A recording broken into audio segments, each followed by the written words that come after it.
Good morning, dear student. Today we will discuss about joint venture.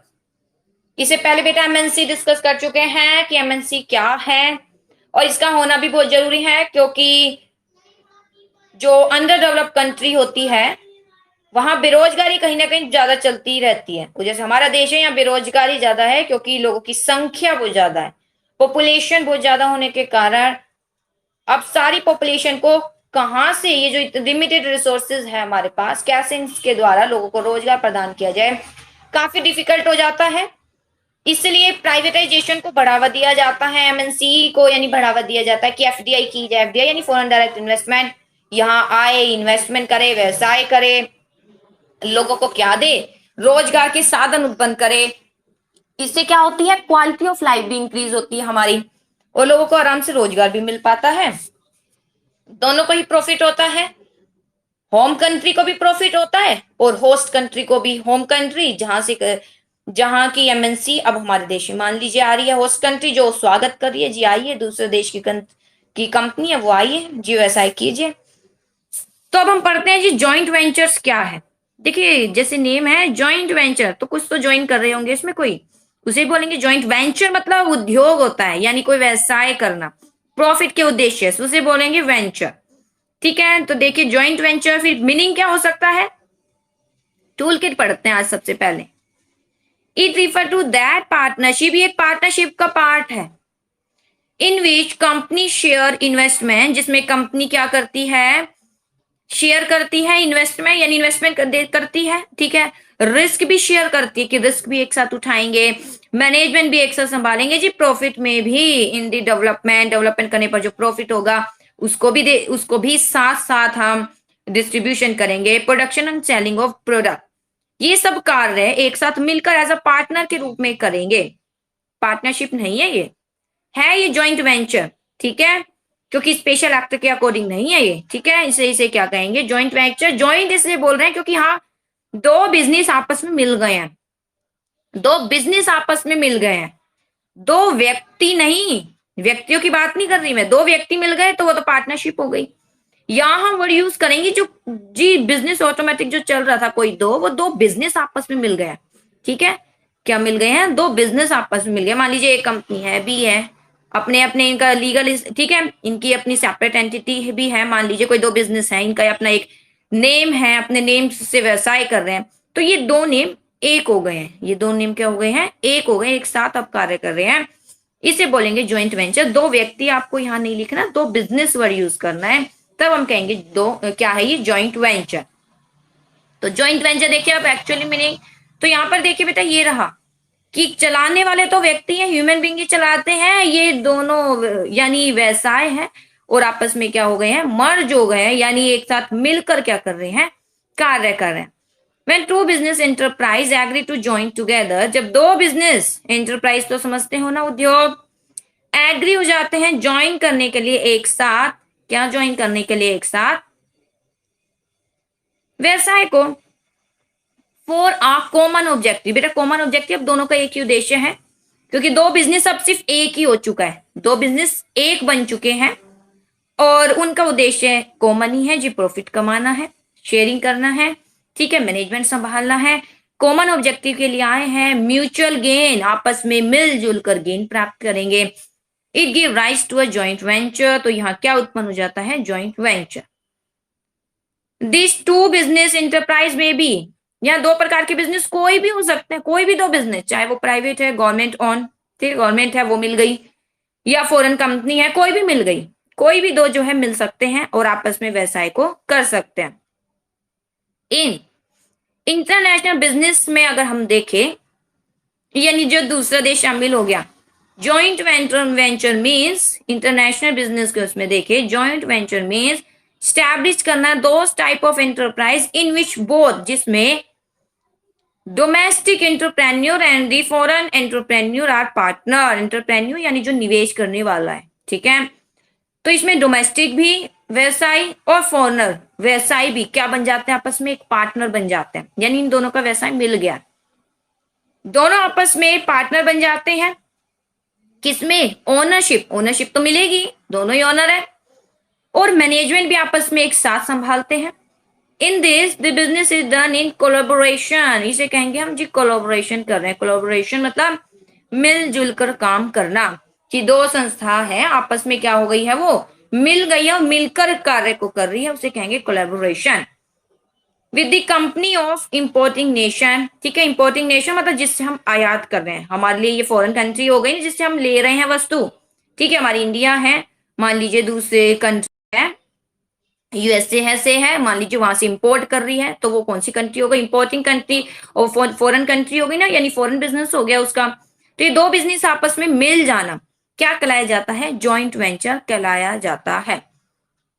आगे देखिए, this method of business is adopted in the following situation, निम्नलिखित situation में इसको follow किया जाता है। When a company want to do business on international level, जब company चाहती है कि बिजनेस को वो इंटरनेशनल लेवल पर चलाए, लेकिन लैक है कैपिटल का और ह्यूमन रिसोर्सेज का लैक है, तो इसमें क्या करती है, जो कंपनी है मान लीजिए हमारे देश में आना चाह रही है, तो वो हमारे ही किसी बिजनेस के साथ क्या हो जाएगी?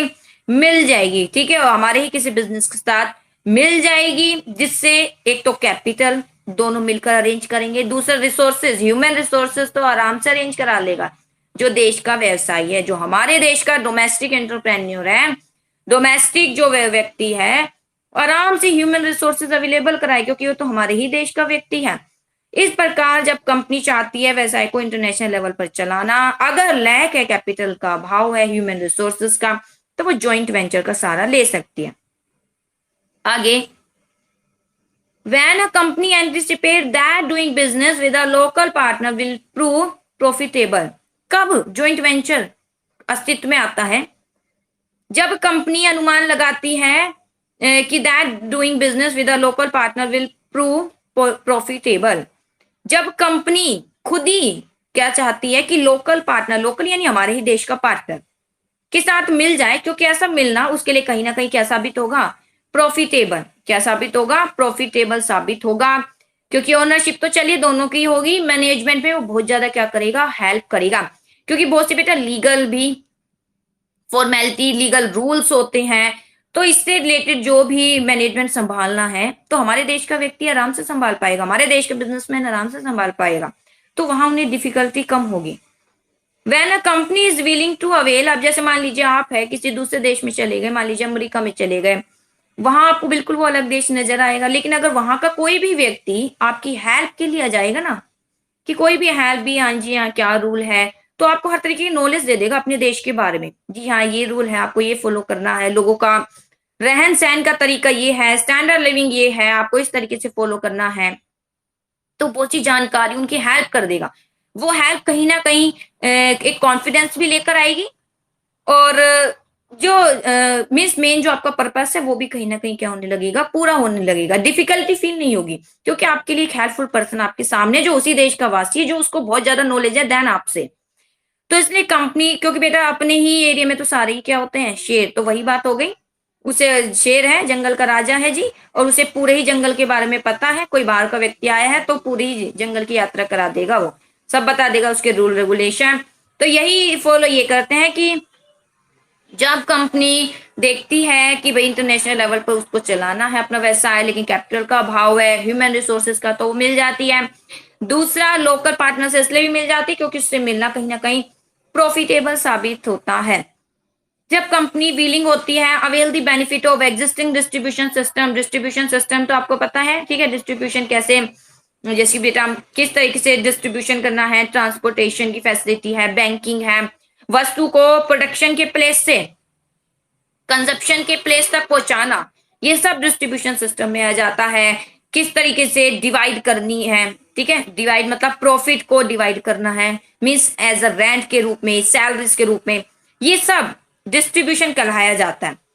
तो यहाँ पर डिस्ट्रीब्यूशन सिस्टम जो है local partner of importing company, जब कंपनी खुद चाहती है कि भाई वो बेनिफिट उठाए, किसके? जो भी भाई system of local partner of the importing company है, अगर हम जाना चाह रहे हैं दूसरे देशों में, हम खुद चाहते हैं कि वहां का जो लोकल पार्टनर है हमारे साथ मिल जाए, ताकि उसका जो डिस्ट्रीब्यूशन सिस्टम कैसा है उसको भी हम अपना लें आराम से, हमें कोई डिफिकल्टी ना हो, तब जॉइंट वेंचर का सहारा लिया जाता है।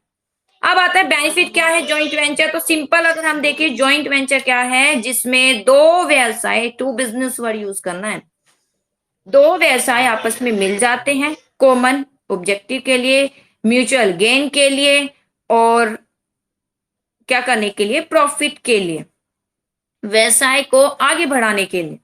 अब आता है बेनिफिट क्या है जॉइंट वेंचर की। इतना जब हमने मीनिंग पढ़ लिया तो इजीली आप इसके बेनिफिट बना सकते हो। First, easy entry in overseas market. Overseas market यानी विदेशी मार्केट। जॉइंट वेंचर के माध्यम से आप आराम से क्या कर पाते हो, एंटर कर पाते हो ओवरसीज मार्केट में। दोस्त कंपनी विच लैक कैपिटल, वह कंपनी जिसके पास कैपिटल का अभाव है, ह्यूमन रिसोर्सेज का अभाव है, वांट करना चाहती है, फॉरेन मार्केट में आना चाहती है, they can do it by वो जॉइंट वेंचर, वो जॉइंट वेंचर के माध्यम से इजिली आ सकती है। फॉरनर जो पार्टनर है इन द जॉइंट वेंचर में प्रोवाइड करेगा उसे कैपिटल भी और ह्यूमन रिसोर्स, ये तो मेन, ह्यूमन रिसोर्सेज अवेलेबल हो जाए, ये तो कार्य कौन कर सकेगा, वहीं का लोकल पार्टनर। तो फॉरेन पार्टनर आराम से ह्यूमन रिसोर्स से अवेलेबल कराएगा, क्योंकि वो उसी देश का है और उसे पता है उस देश के वासी है, किन कंडीशन पर आने के लिए पसंद होंगे, और कौन ज्यादा, किस में ज्यादा एफिशिएंसी है, उसे सब कब पता होता है, तो इजिली अवेलेबल करा देता है। जो कि सबसे डिफिकल्ट टास्क है, ह्यूमन रिसोर्सेज अच्छे अवेलेबल हो एंड मेक इट पॉसिबल, इसको पॉसिबल बनाता है। इसके बाद आता है रिस्क इज मिनिमाइज। रिस्क क्या है, minimise. The risk generated by the lack of knowledge about the working of foreign market can be minimise through a joint venture. Risk minimise हो जाता है किसके कारण, जॉइंट। रिस्क क्या क्या हो गया, आप लॉस, कहीं ना कहीं लॉस, वो कहलाया जाता है रिस्क। तो रिस्क क्या हो गया जी, डिवाइड हो गया, क्योंकि दो बिजनेस आपस में मिल चुके हैं, जहां वो प्रॉफिट को उठाएंगे, प्रॉफिट के साथ रिस्क मतलब लॉस की स्थिति को भी आपस में क्या करेंगे, शेयर करेंगे। पार्टनरशिप जैसा ही है, लेकिन पार्टनरशिप नहीं कहेंगे हम इसे क्या कहेंगे, जॉइंट वेंचर, क्योंकि ये जनरली इसमें दो बिजनेस आपस में क्या है, मिल गए हैं, और ये मेनली रूप से किसके लिए लिया जाता है, डोमेस्टिक प्लस फॉरेन। अब आता है the risk generated by the lack of knowledge about the working of foreign market can be minimise through a joint venture. जो रिस्क है किसके कारण, कि भाई नॉलेज का अभाव है about the working of foreign market में, भाई कैसे, क्योंकि नॉलेज का अभाव रहता है कि फॉरेन मार्केट में एंटर तो करना चाह रहे हैं हम हमारा हमारा तो एरिया वो है नहीं, कहीं ना कहीं नॉलेज का तो बेटा परफेक्ट नॉलेज आपको होगी नहीं, अभाव ही होगा। और जब वहां की लोकल पार्टनर को अब आप ऐड कर लोगे तो वो आपको फुल नॉलेज देगा, मिनिमम हो जाएगा रिस्क, ठीक है, लॉस की स्थिति मिनिमम हो जाएगी। Local partner has the full awareness of the market. Local partner के पास क्या होता है, फुल अवेयरनेस होता है, पूरा मार्केट के बारे में जानकारी होती है। इस प्रकार risk generated by the policy of the government can also be minimise well in time. और जो भी रिस्क है गवर्नमेंट की पॉलिसी से रिलेटेड, गवर्नमेंट के जो रूल रेगुलेशन सब कुछ बता देता है, सब में हेल्प करता है उसको मिनिमाइज। इस प्रकार हमें जो डिफिकल्टी हो सकती थी उसको क्या कर देता है, मिनिमाइज। किस, कौन, लोकल पार्टनर ने मिनिमाइज किया जब हमने उसके साथ क्या कर लिया, जॉइंट वेंचर करा, यानी उसके साथ हम मिल गए, व्यवसाय कर रहे हैं। तो ये है बेटा दो बेनिफिट ऑफ जॉइंट वेंचर। सबसे पहले जॉइंट वेंचर के माध्यम से इजिली ओवरसीज मार्केट में जा सकते हो, फॉरेन मार्केट में प्रवेश कर सकते हो। फॉरेन मार्केट में जाते हो, वहां का नहीं पता जी, आपको कुछ नहीं पता है, खास नॉलेज नहीं पता, विजिट भी करने चले जाइए कहीं, ठीक है, एज अ टूरिस्ट चले जाइए किसी भी देश में, XYZ किसी में चले जाइए, आपको वहां का फुल नॉलेज नहीं है, कितनी भी रिसर्च करके आप वहां जाओगे, लेकिन फुल नॉलेज तो आपको होगा ही नहीं, जितना नॉलेज आपको अपनी कंट्री के बारे में होता है। तो वही बात है, ओवरसीज मार्केट में एंट्री करना है तो वहां का कोई लोकल पर्सन तो आपको ऐड करना ही पड़ेगा जो आपकी फुल हेल्प करेगा। तो हम लोकल पार्टनर को अपने साथ ऐड कर लेते हैं, इससे ओवरसीज मार्केट में एंट्री इजिली हो पाती है। रिस्क क्या हो जाता है, मिनिमाइज हो जाता है। कौन सा रिस्क, जो कि नॉलेज से रिलेटेड, कहीं नॉलेज की हमें पास कमी नहीं हो, और गवर्नमेंट की जो पॉलिसी है ऐसा नहीं हो कि किसी भी प्रकार से अगर हमने उसको फॉलो नहीं किया, अनदेखा कर दिया, लैक ऑफ नॉलेज, हमें डिफिकल्टी फील होगी। तो इस रिस्क को मिनिमाइज करता है। लॉस भी हो गया तो भी दोनों आपस में क्या करेंगे, शेयर करेंगे। तो ये कहलाया जाता है बेनिफिट। इसके बाद आता है technological benefit by engaging in partnership with a foreign company. ठीक है, टेक्नोलॉजी बेनिफिट कैसे होता है? बाय एंगेजिंग इन पार्टनरशिप, एक तरीके से पार्टनरशिप कर ली हमने, किसके साथ? फॉरेन कंपनी के साथ। Indian company can enjoy the benefit of latest and advance technology. अब इंडियन कंपनी ने अगर क्या कर लिया है, फॉरेन कंपनी के साथ क्या कर लिया है, इंगेज हो गई है, तो इस प्रकार उसकी एडवांस टेक्नोलॉजी नॉलेज का क्या उठा सकते हैं, फायदा उठा सकते हैं। तो ज्वाइंट वेंचर के लाभ होते हैं। कॉम्पिटिटिव स्ट्रेंथ, ठीक है, कॉम्पिटिटिव स्ट्रेंथ, एक शक्तियां मिल गई है। कंपटीशन जो एक दूसरे के साथ कर रहे थे, अब तो वो एक ही हो गए हैं। ठीक है, अब शक्ति मिल गई है, आगे दूसरों के साथ कंपटीशन कर सकते हैं। व्हेन दो शक्ति एक हो गई, when two company get together to do business certainly in stand to face the competition increase. जब दो कंपनी आपस में मिल जाती हैं तो वो इजिली सामने वाले को टक्कर दे सकती है। रिडक्शन इन कॉस्ट, कॉस्ट में क्या हो जाती है, reduction. When two company joint hand to carry on business, जब दो कंपनी एक साथ हाथ मिलाती है बिजनेस को चलाने के लिए, it make it possible to do it on a large scale, तो लार्ज स्केल पर वो प्रोडक्शन कर पाती है। ध्यान दीजिए, जब दो कंपनी आपस में मिल गई है, it make it possible to do it on a large scale, अब लार्ज स्केल पर चलती है, लार्ज स्केल बड़े लेवल पर चलती है, व्यवसाय को अनेक कंट्रियों में फैला सकती है। They get the benefit of economy of large scale of production, जब लार्ज स्केल पर चलते हैं लार्ज स्केल का बेनिफिट मिलता है। लार्ज स्केल का बेनिफिट मतलब जब बड़े लेवल पर चल रही है, बड़े लेवल पर क्या होगा, प्रोडक्शन, बड़े लेवल पर प्रोडक्शन होगा, बड़े लेवल की इकोनॉमी मिलेगी, इकोनॉमी मिलेगी। इकोनॉमी मतलब मितव्ययता, मितव्ययता मतलब लाभ मिलेगा। कैसा लाभ मिलेगा? मान लीजिए जो रॉ मटेरियल बड़ी मात्रा में परचेज किया जाएगा, जब परचेज किया जाएगा तो डिस्काउंट मिलेगा। ठीक है, ट्रेड डिस्काउंट मिलेगा, ट्रेड डिस्काउंट सबको मिलता है, लेकिन कैश भी तो है हमारे पास, कैश टाइम नहीं दे रहा तो हमें कैश डिस्काउंट भी मिल जाएगा। तो हमें जो रॉ मटेरियल है, डिस्काउंट तो पहले मिल ही रहा था, उस पर और डिस्काउंट मिल गया, वस्तु और ज्यादा, यानी रॉ मटेरियल और ज्यादा सस्ता होगी। जब रॉ मटेरियल सस्ता हो गया तो उससे बनने वाली वस्तु भी क्या होगी, सस्ती ही, चीप ही होगी। और चीप ही रूप में हम किसको अवेलेबल करा सकते हैं, कंज्यूमर को। वो ज्यादा कंज्यूमर को क्या कर सकते हैं, अट्रैक्ट कर सकते हैं। लेकिन कैसे, जब हमारे पास एक कॉम्पिटिटिव स्ट्रेंथ होगी, यानी फंड होगा, लार्ज स्केल पर हम क्या कर रहे हैं, प्रोडक्शन।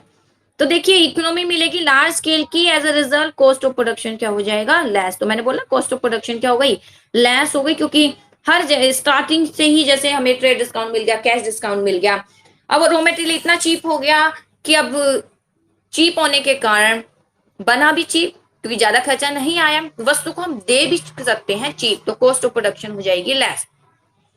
ये था बेटा ज्वाइंट वेंचर, जिसमें हमने पढ़ा कि कैसे दो बिजनेस आपस में मिल जाते हैं ताकि व्यवसाय को लार्ज लेवल पर चला सके। और एक दूसरे के देश में जाकर हम एंटर कर रहे हैं तो वहां का हमें नॉलेज का अभाव है, वहां के लोकल पार्टनर को अपने साथ ऐड कर लेंगे एज अ पार्टनरशिप, यानी पार्टनर ही बन गया हमारा, लेकिन वो ज्वाइंट वेंचर का रूप है। तो हमें अनेक जो डिफिकल्टी शायद फेस करनी पड़ सकती थी, वो फेस अब कम करनी पड़ेगी। अब आता है पब्लिक प्राइवेट पार्टनरशिप क्या है, जिसे हम कहेंगे पीपी और पी। देखिए क्या है public private partnership. Public private partnership का अभिप्राय the involvement of private sector in the government project. तो देखिए बहुत चलता है बेटा, पब्लिक प्राइवेट पार्टनरशिप का अभिप्राय इन्वॉल्वमेंट है जिसमें प्राइवेट सेक्टर गवर्नमेंट प्रोजेक्ट में इन्वॉल्व हो जाता है पब्लिक के बेनिफिट के लिए, पब्लिक के बेनिफिट के लिए गवर्नमेंट के प्रोजेक्ट में शामिल हो जाता है। ठीक है, प्रोजेक्ट कुछ समय का ही होगा। In the form of management expertise, इस तरीके से मैनेजमेंट की एक्सपर्टाइज मिल जाती है और मॉनिटरी कंट्रीब्यूशन भी हो जाता है। PPP is the long term partnership between public and private sector, specifically targeted toward financing, designing, implementing, providing infrastructure facility. PPP क्या है, एक लॉन्ग टर्म पार्टनरशिप है जिसमें पब्लिक भी है और प्राइवेट सेक्टर भी है, गवर्नमेंट भी है, प्राइवेट सेक्टर भी है। और वो क्या कर रहे हैं, special targeted toward finance, finance को भी अरेंज कर रहे हैं। डिजाइनिंग, यानी जो अभी हम देखेंगे क्या क्या कार्य है, जैसे ट्रांसपोर्ट, इंफ्रास्ट्रक्चर है, तो ये बेटा पब्लिक प्राइवेट पार्टनरशिप के बेस पर किया जाता है। इसमें गवर्नमेंट है, गवर्नमेंट प्रोजेक्ट देती है, उसको पूरा भी कौन करता है? प्राइवेट। जिसने क्या, गवर्नमेंट भी हेल्प करती है, प्राइवेट भी। इसे प्राइवेट संस्था है जो प्राइवेट सेक्टर की जो एक्सपर्टाइज है उसका फायदा मिलता है, इसलिए पब्लिक प्राइवेट पार्टनरशिप की जाती है। इससे फाइनेंसिंग, डिजाइनिंग अच्छा मिलता है, इम्प्लीमेंटिंग पूरा करने का एक साधन मिल जाता है, रिसोर्सेज मिल जाते हैं, infrastructure facility that were traditionally provided by the public sector. ठीक है, जो पब्लिक सेक्टर द्वारा ट्रेडिशनली परंपरागत रूप से प्रदान किए गए हैं उसको एक नया रूप भी मिल जाता है। किसके द्वारा? प्राइवेट को, जब पब्लिक पार्टनरशिप कर लेती है प्राइवेट के साथ। अब आता है since the 1990 there has been rapid rise in, जी पीपीपी में बहुत ज्यादा रैपिड राइज हुआ। Government developing as well as develop country. Developing और डेवलप कंट्री तो पता ही होगा, आपने पढ़ा है 10th में। ठीक है, हमारी कंट्री क्या है? डेवलपिंग कंट्री, क्योंकि वो डेवलप कर रही है। और डेवलप कंट्री जैसे यूएसए, जी वो डेवलप कंट्री है, वो तो ठीक है, तभी वो नंबर 1 पर भी आती है, हर क्षेत्र में कहीं ना कहीं आगे ही रहती है। Are using PPP arrangement for improve delivery of basic services. तो सिंस 1990 से पीपीपी में काफी रैपिड राइज हुआ। Government is developing as well as developed country are using. तो डेवलप कंट्री है या डेवलपिंग कंट्री है, उन्होंने यूज किया पीपीपी अरेंजमेंट ताकि इंप्रूव हो सर्विसेज में। Government are building infrastructure through PPP in the following area. निम्नलिखित एरिया में गवर्नमेंट ने पब्लिक प्राइवेट पार्टनरशिप को रोल दिया है। किसमें? सबसे पहले ध्यान दीजिएगा, transport, road, railway, tool bridge है, एजुकेशन है, स्कूल, कॉलेज, यूनिवर्सिटीज है, हेल्थ केयर है यानी हॉस्पिटल है, वेस्ट मैनेजमेंट है, कलेक्शन है, वेस्ट टू एनर्जी प्लांट है। ठीक है, और एनर्जी प्लांट, वेस्ट से एनर्जी प्लांट करना, वाटर है, कलेक्शन करना, फिर उसको ट्रीटमेंट करना, फिर उसको क्या करना? डिस्ट्रीब्यूट करना। तो इसमें किसका रोल है? पब्लिक का भी और प्राइवेट का भी, दोनों एक पार्टनरशिप के रूप में ये सर्विसेज देती है। फीचर क्या है? अब फीचर आते हैं पीपीपी। देखिए, PPP are related to high priority government plan project. ये high priority plan government project है, जैसे अभी हमने ऊपर पढ़ा है। ठीक है, वेस्ट मटेरियल है, इंफ्रास्ट्रक्चर फैसिलिटी है, तो इसमें पीपीपी का काफी रोल है, जिसमें पब्लिक और प्राइवेट दोनों मिलकर क्या करती है? इस प्रोजेक्ट को पूरा करती है। PPP main objective is to combine. PPP क्यों किया जाता है? यानी पब्लिक प्राइवेट पार्टनरशिप, इसका मेन ऑब्जेक्टिव कंबाइन करना है स्किल। दोनों की स्किल कंबाइन हो गई, पब्लिक प्लस प्राइवेट। एक्सपर्टाइज है, एक्सपर्टाइज यानी योग्यता, मैनेजमेंट और experience of both the public private sector to deliver high quality services. सेवा तो देना ही है, सर्विसेज कर रहे हैं, काम कर रहे हैं, और अच्छी दोनों मिलकर क्या दे रहे हैं? क्वालिटी दे रहे हैं। इसके बाद आता है PPP allow government to overcome their budgetary and borrowing constraint. अब पीपीपी के माध्यम से गवर्नमेंट को क्या सहायता मिलती है? उसे बजट की भी सुविधा मिल जाती है। ठीक है, क्योंकि प्राइवेट भी आ गया है तो बजट की सुविधा मिल जाती है जी। बोरोविंग भी अब उसे लेने की जरूरत नहीं होती, क्योंकि प्राइवेट भी क्या हो गया? इंजील्स हो गया। PPP are use in government project aim at public benefit. PPP किसके लिए यूज किया जाता है? केवल गवर्नमेंट के प्रोजेक्ट के लिए, जो पब्लिक के बेनिफिट के लिए बनाया गया है, उसी में यूज किया जाता है पीपीपी। इसके बाद आता है public private partnership project lead to faster implementation, reduce life cycle. अब जब ये प्राइवेट आ जाते हैं तो प्राइवेट क्या करता है? अच्छा मैनेजमेंट लेकर आते हैं, अच्छा एक्सपर्टाइज है, ठीक है, इवन बस्टरी बेनिफिट भी प्रदान करते हैं। तो इससे जो लाइफ साइकिल है वो रिड्यूस भी हो जाती है। लाइफ साइकिल मतलब जो प्रोजेक्ट है जी पूरा करने का जो समय है उसको क्या कर देता है? ये रिड्यूस कर देता है private sector. PPP divide the risk. PPP क्या करता है? रिस्क को डिवाइड कर देता है, यानी दोनों में अच्छा लग रहा है, public and private sector. The government remains accountable for the quality and cost of services.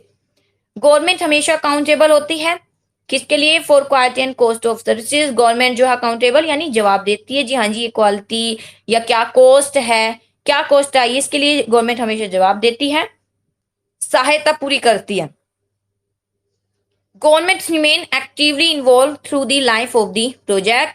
और प्रोजेक्ट गवर्नमेंट ने बनाया है और इसमें फुल रूप से ये क्या रहती है? इन्वॉल्व रहती है। कोई भी कमी है तो वो गवर्नमेंट उसमें क्या कर रहती है? अकाउंटेबल रहती है इसके कार्य के लिए। तो पब्लिक प्राइवेट पार्टनरशिप अगर हम देखें, इसका अभिप्राय इन्वॉल्वमेंट है प्राइवेट सेक्टर का गवर्नमेंट प्रोजेक्ट में, ध्यान दीजिएगा, गवर्नमेंट प्रोजेक्ट जो इंफ्रास्ट्रक्चर से रिलेटेड जो प्रोजेक्ट है उसमें प्राइवेट सेक्टर इन्वॉल्व हो रहा है, किससे, ताकि पब्लिक को बेनिफिट हो इन द फॉर्म ऑफ, ठीक है, पब्लिक बेनिफिट हो, पब्लिक यानी गवर्नमेंट को बेनिफिट भी मिल रहा है, वो बेनिफिट सीधा लोगों के पास ही जा रहा है, उसका बेनिफिट किसका क्या जाएगा, लोगों के पास ही जाएगा। किसके रूप में, एक तो गवर्नमेंट को कैसा बेनिफिट मिल गया जी, मैनेजमेंट का, ठीक है, एक्सपर्टाइज का और मॉनिटरी कंट्रीब्यूशन। तो ये है पीपीपी यानी पब्लिक प्राइवेट पार्टनरशिप। तो पब्लिक प्राइवेट पार्टनरशिप जिसमें पब्लिक भी है, प्राइवेट पार्टनर्स भी है, और दोनों देखिए दोनों ही क्या हो गए हैं, कंबाइन हो गया है।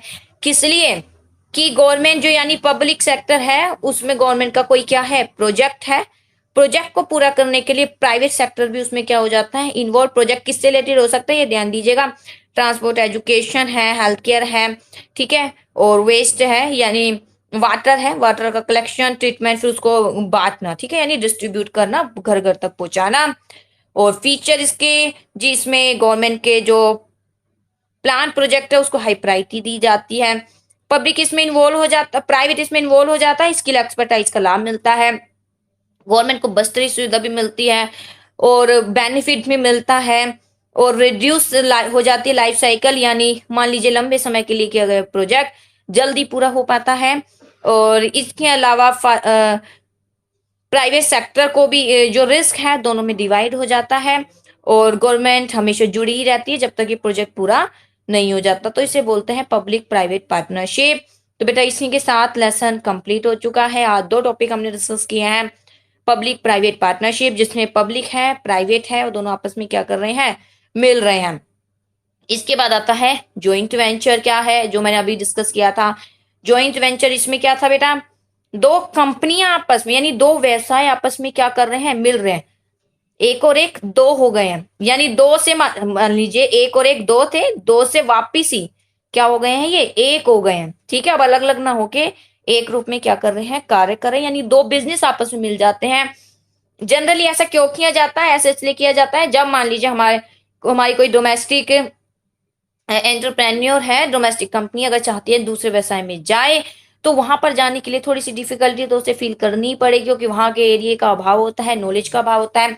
इसके लिए किसकी हेल्प ले लेते हैं, वहां के लोकल पार्टनर की, वहां के लोकल पार्टनर की क्या ले ली जाती है, हेल्प ले ली जाती है, उसको पार्टनर बना लिया जाता है अपने व्यवसाय में। इससे किसका लाभ होता है जी, वहां की हर प्रकार की नॉलेज, गवर्नमेंट की कोई पॉलिसी है, किसी भी प्रकार की जो डिफिकल्टी शायद हमें फील होती नॉलेज के अभाव में, कहीं ना कहीं कोई तो नॉलेज रह ही जाता हमें, तो हर प्रकार के नॉलेज, किस प्रकार की डिफिकल्टी फील ना हो, मेन ह्यूमन जो रिसोर्सेज है वो अवेलेबल हो जाए, जो ह्यूमन रिसोर्सेज है वो अवेलेबल हो जाए। इसके लिए किसका सहायता ली जाती है, जॉइंट वेंचर्स की। जॉइंट वेंचर जिसमें दो व्यवसाय आपस में क्या है, मिल गए हैं। तो बेटा इसी के साथ लेसन फिनिश होता है। आई होप टॉपिक आपने अच्छे से समझा होगा और इसको अच्छे से करेंगे, ठीक है। जॉइंट वेंचर के एक बार बेनिफिट दोबारा करा देती हूँ, जॉइंट बेनिफिट से ही टॉपिक सारा क्लियर हो जाएगा जी। जॉइंट वेंचर का बेनिफिट, अगर ओवरसीज मार्केट में इजी एंट्री करनी है, रिस्क को क्या करना है, मिनिमाइज। कौन सा रिस्क, जो नॉलेज है, इवन मनी का भी रिस्क है, पॉलिसी का भी रिस्क है, रूल रेगुलेशन का रिस्क है, कि हम ऐसा ना हो कि कोई हम फॉलो नहीं करे नॉलेज के अभाव में, तो हमें कहीं ना कहीं डिफिकल्टी फील करनी पड़ेगी। टेक्नोलॉजी का बेनिफिट मिल जाता है, क्योंकि दो कंपनियां आपस में मिल गई, पार्टनर बन गए हैं दोनों। इससे क्या होगा, एक जो कंपनी है उसको दूसरे कंपनी की नॉलेज और लेटेस्ट टेक्नोलॉजी का लाभ मिलेगा, और दोनों में कॉम्पिटिटिव स्ट्रेंथ आ गई है, शक्ति आ गई। अब सामने अगर कोई कंपटीटर आ गया उससे क्या कर सकते हैं, वो कंपटीशन कर सकते हैं। रिड्यूस इन कॉस्ट, और कॉस्ट तो रिड्यूस होगी ही, क्योंकि लार्ज स्केल पर, इसको ध्यान दीजिएगा, लार्ज स्केल पर प्रोडक्शन किया जाएगा। लार्ज स्केल प्रोडक्शन करने के कारण लार्ज स्केल पर इकोनॉमी मिलेगी, डिस्काउंट मिलेगा, ट्रेड प्लस कैश डिस्काउंट दोनों कहीं क्या उठाया जाएगा, लाभ उठाया जाएगा। ओके बेटा, थैंक यू।